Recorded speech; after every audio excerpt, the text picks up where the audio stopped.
What is up, my bodyweight warriors? Welcome back to another video. Today I want to talk to you a little bit about one of the most common mistakes I see with people's flexibility training, or one of the most common questions I get asked a lot on things like my full body mobility and flexibility routines. And this is kind of the concept that you need to stretch every single muscle in your body every time you do flexibility work, or just generally to get more flexible. And this just isn't true. There's two rules that I like to follow when it comes to flexibility and mobility training.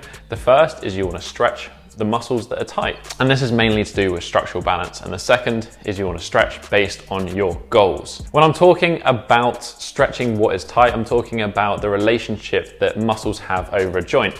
And the easiest way that I think to explain this is something called the RC factor, which was a concept developed by Major Bertrand de Genette. The RC factor basically is a way of measuring the resistance and the contraction on either side of a joint and whether it is in balance and is stable. An example where this would be out of balance would be something like anterior pelvic tilt, which I've made an entire video on and a routine for. And in this particular example, this would be when the lower back and the hip flexors and quads, the contracting muscles would be a lot stronger than the resisting muscles, which would be the hamstrings, glutes, and lower abdominals. So in this particular instance, doing more stretching on the hamstrings would actually make this particular imbalance worse, and therefore it wouldn't be sensible at that particular moment in time. So this is why those full body mobility routines, such that I have on this channel, is really important that you take that information and apply it to your own personal biomechanics. Point number two, when I say stretching for your goals, this is kind of pretty obvious. If you have a goal that you want to get a full pike, then you're going to need to stretch your hamstrings. And if you want to get middle splits,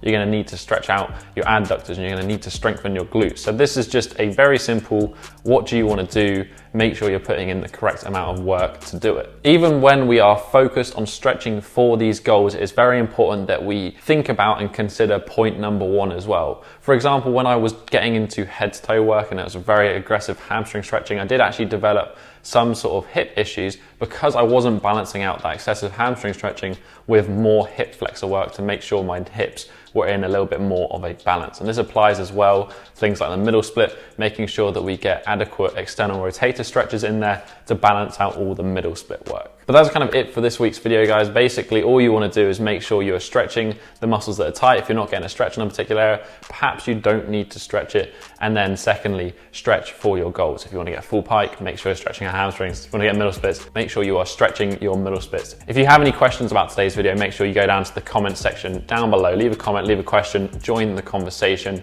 While you're down there, hit that thumbs up button and support the channel. You can also hit that subscribe button. Make sure you don't miss out on any of the new videos coming. But that is it for this week, guys. Have a strong and stretchy week. Peace.